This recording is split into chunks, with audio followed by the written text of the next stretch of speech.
Aquarius, welcome dito sa iyong 4th week of April reading.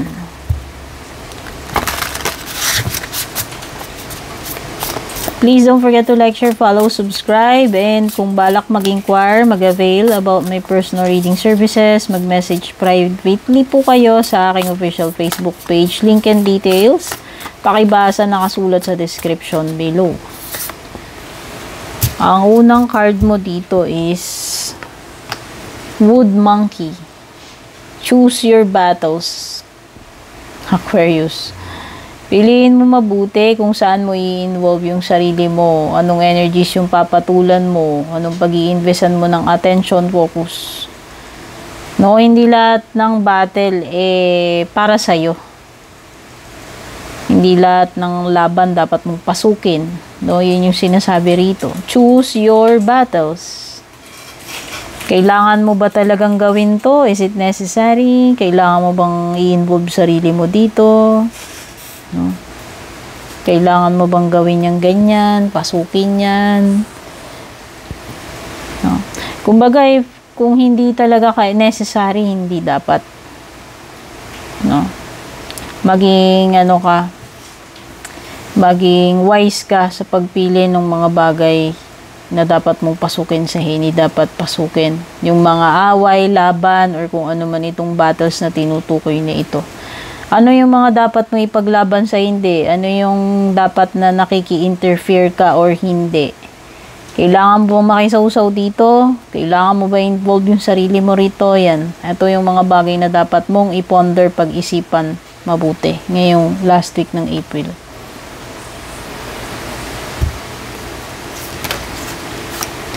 Order.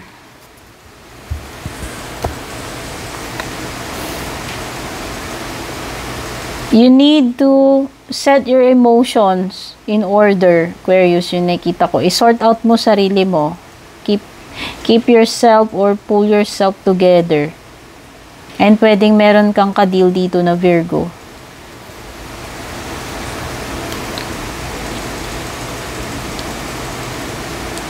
So, nakikita ko dito, ano ba talaga ang priority?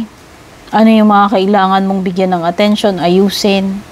Pwedeng sa relationships, pwedeng sa sarili mo, sa mga iniisip mo, no? Sa emotions, nakikita ko dito. You need to, parang everything is not in order Pwedeng wala sa balance sa emotions, pag-iisip, may mga dapat ayusin sa sarili. I-sort out, make up your mind, make a decision, make necessary changes na kailangan, no? Basta something na kailangan mong ayusin. Need to put in order, no? Pwedeng may involve nga na Virgo. And pagdating sa iyong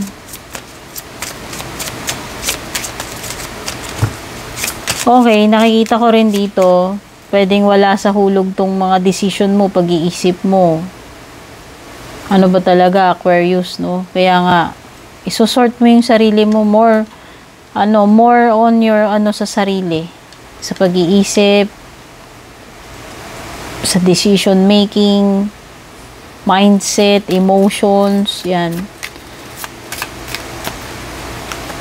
Love life mo, may overthinking. Ayan na nga. Unsettled. Unsettled ang energy mo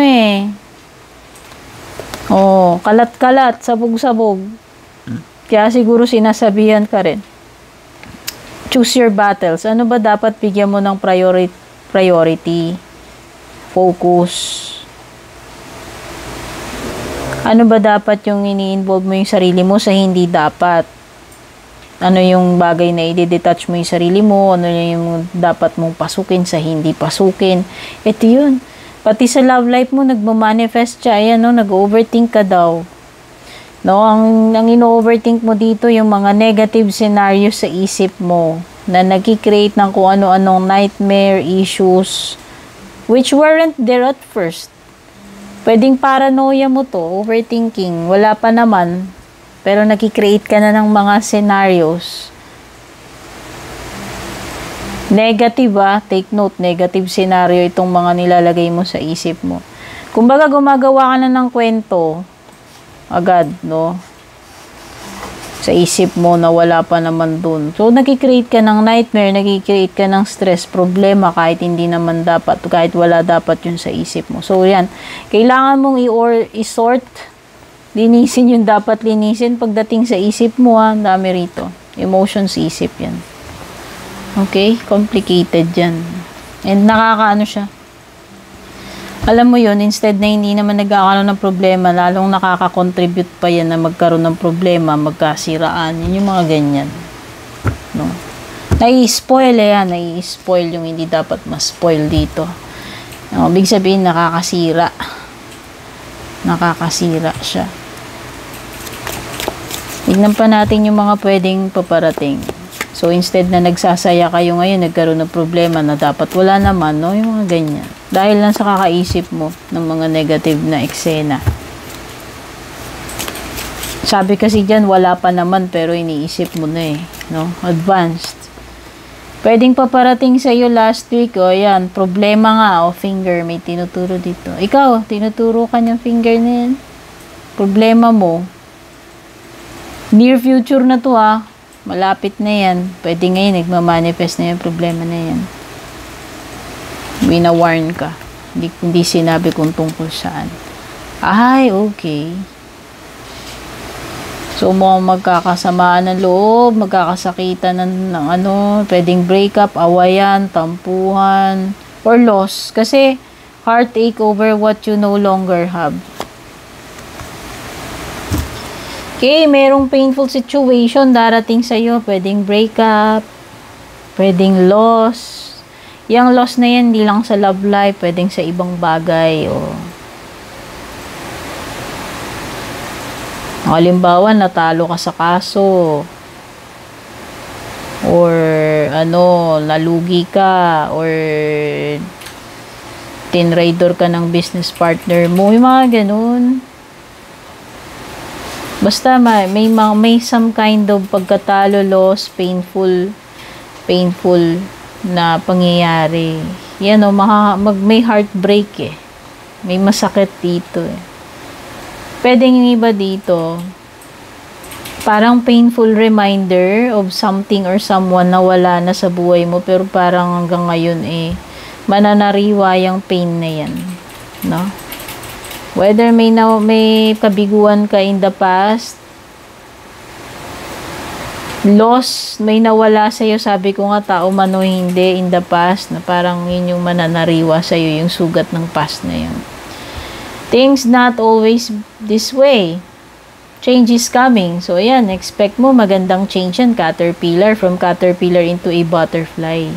So, magandang transformation to paparating sa iyo. Hindi laging malungkot, hindi laging talunan, hindi laging masakit, hindi laging ganyan. Aquarius, no?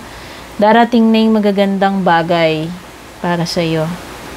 O magagandang pagbabago this last week. Expect mo na change of situation for the better.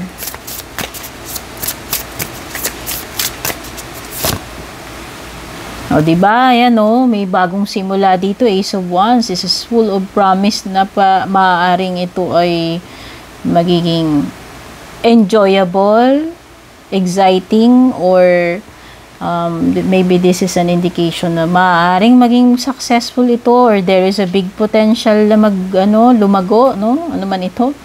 No? Business, career, relationship. Umusbong eh. Umusbong, ibig sabihin may bagong simula, may pag-asa, may opportunity na bago sa'yo, and potential na maging maganda yung outcome, mag-grow, no? Mag-improve.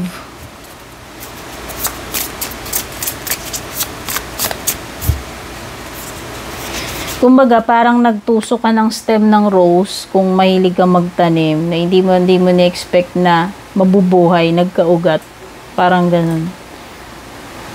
Okay. Eight of Wands. Wow. So, this is approaching very fast. Malapit na, asap na to. Near future na nga tong problem mo. Tingin ko pati yung transformation. Yung magandang pagbabago, near future na rin yan. So, expect mo na magiging mabilis yung mga pangyayari, magiging mabilis yung changes na darating sa iyo. Possible talaga na may opportunities dito, ayan, pagdating sa career or business kasi 8 of Wands yan. So, expect mo na may mga phone calls, emails, confirmations, no? Meetups, travel. Yan, possible din na may travel. Basta, kung ano man ito is fast approaching, mabilis lang. Nandyan na, no? The Fool, ayan na nga, magsisimula ka uli. Nandyan, nakikita ko na dito yung, yung, andyan yung optimistic ka. Malakas loob mo, excited ka dito sa bago. Bago to, bagong experience, bagong contract, bagong friendship, bagong relationship, o kung ano man na bago. No, na nagsisimula ka uli. Ito yun. Ito yun.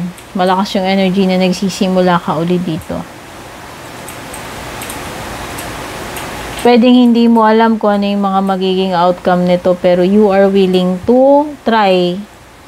You are willing to take a risk. Okay? Yun ang importante dyan.